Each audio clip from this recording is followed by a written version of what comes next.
So go ahead and introduce yourself, stage name, how long you've been an artist or DJ, and where you're from. Okay, so I go by the name of IKnowJones. I don't necessarily have like an actual hometown since I moved around a lot as a kid, but I've been in Atlanta for the last 10 years. I've been making music since I was 12 or 13, but what I'm doing currently for about a year now. So can you go into your style or I guess genre, your approach to making music?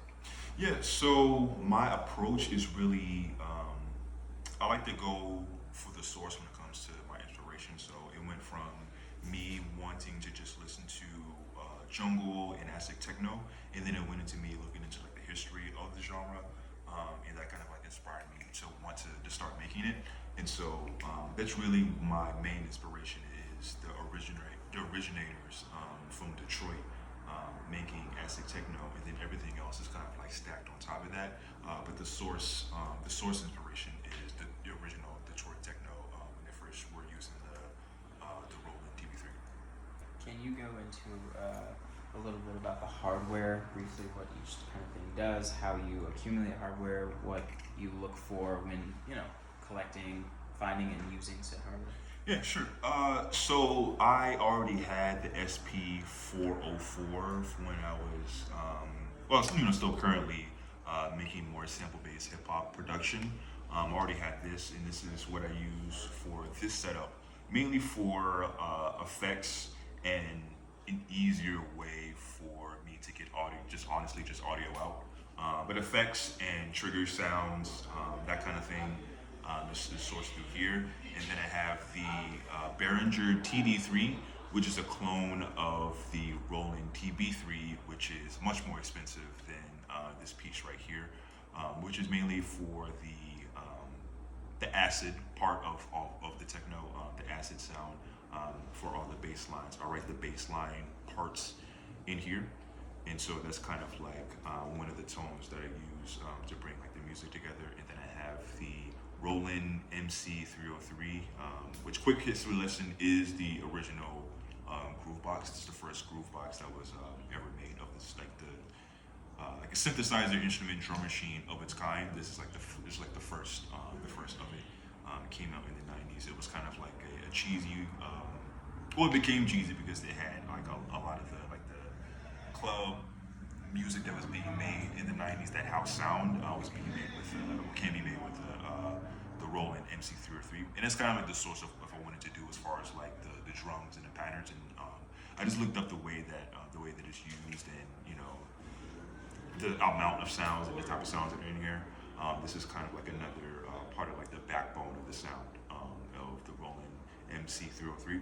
And then I have a Roland J6, which is a chord machine, which is basically how I kind of make them songs. Like these two was just like rhythm, beats, rhythm, but this is what really transformed it into like a song when I use the chord machine by using different chords, different keys, different chord progressions all together to make a song.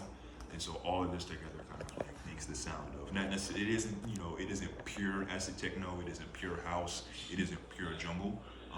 It's all of those things kind of mixed together, because some of the rhythms will be this thing, and then I'll use like a blues or like an R&B or soul chord progression on top of everything else. So it's just kind of like a melding of a lot of different instrumentations to make what I'm doing, kind of like on the fly. Can you go into a little bit about how your sound and workflow kind of fits or doesn't fit in Atlanta, kind of what you would change and stuff like that? So it fits because Atlanta still has a place for like individuality and originality. There is, a place where somebody can come with something like this, and there's always other people who are interested in things like this. But it is kind of a little bit harder in Atlanta specifically, just because there are simply just less venues, and also sometimes it feels like, population-wise, the amount of people who are into like EDM in general that isn't mainstream version of like, I'm trying to think of like one of the big, Tomorrowland type. There's that type of EDM, and then there's like house music, and then there's like the more niche versions of it. So I guess sometimes I'm thinking that simply because there's just like not as many people here, there's just less people who are into like the more niche sounds, the more DIY setups, and then just generally just less venues to perform for independent music makers or people who are wanting to do something a little bit off the beaten path for them to be able to perform. So yeah, it's a little bit of yes, a little bit of no, but still making it work. What do you think the biggest steps forward for you and other people that want to kind of push the niche narrative forward? What do you think is the most effective way to do that? This right here, to be honest, like letting people know that it is possible. Because when I was like looking for gear to use, one of my biggest inspirations is Jeff Mills, and seeing videos of him going out and just using because but they would use like the 909, so it's another like drum machine. Seeing that it's possible to be known for use of a specific machine and being able to play clubs and have individual performances with just the drum machine, seeing, going into other, Atlanta inspirations like Pyramid Club, going to see them and seeing that they're using hardware for their performances and not necessarily not just playing it, just like actually performing the music while it's happening, and getting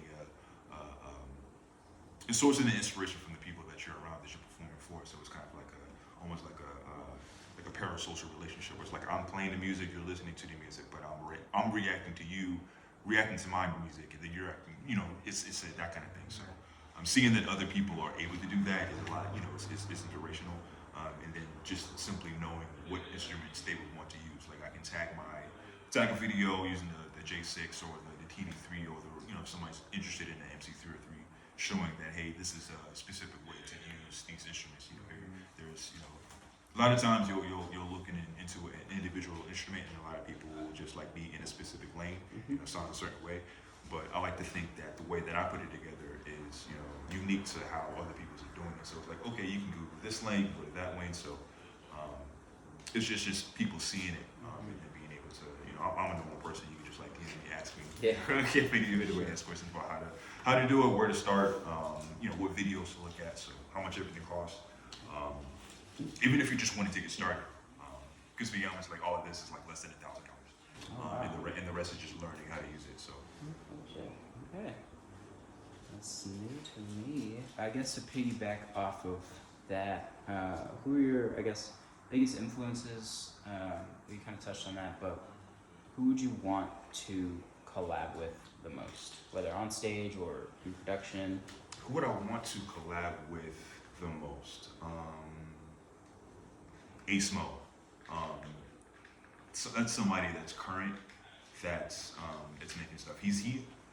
The sound that I'm going for, as far as like everything put it together, the way that he makes house music and techno, or just electronic music, the way that he puts it together, in a lo-fi dungeon, warehouse kind of way, like he evokes that kind of just that sound, just like the feeling of you're going to like a underground rave where somebody has a whole bunch of stuff going on, and it creating like sound waves that gives like a little bit of mystery to it. So Smo, definitely 100%. I would want to work with him.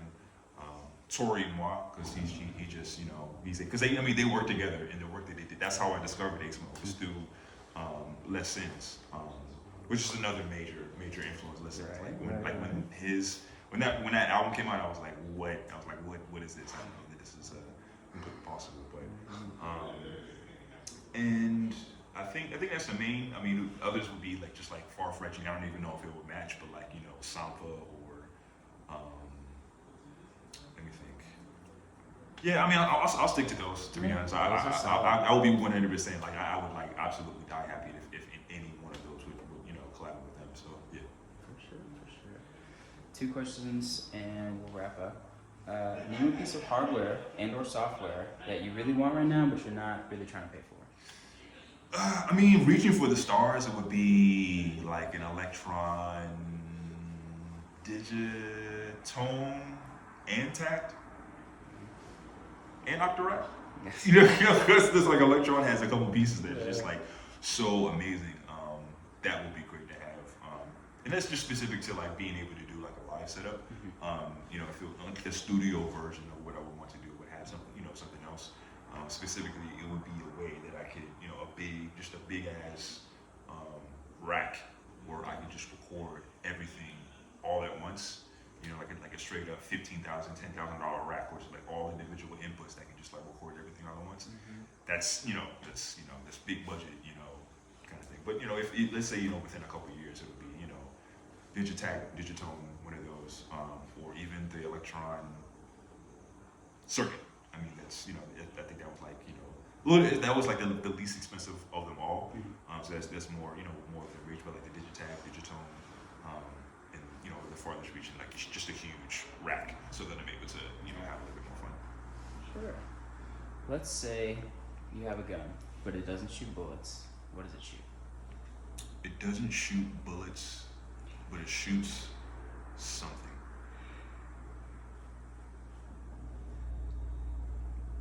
Who wouldn't want a love gun? Who wouldn't get shot in the heart with love? Right. So I'll go with that. Okay. That's a good answer. Good answer. So we're gonna go ahead and wrap. Go ahead and tell us your stage name, also your social media handles, upcoming shows, projects, pretty much anything you want people to know. Okay. So I go by the name of IKnowJones. You can find me at IKnowJones. I'm pretty much just on Instagram and I guess TikTok. If you're on TikTok as well, I post there as well. I don't have any other shows or anything like that concrete, but as far as like music coming out, it's really just like meeting people. I'm still like very, very new to like the scene and meeting other people who are making, interested in making stuff with me. So if you are, hit me up on IG. So we'll connect and all that good stuff. So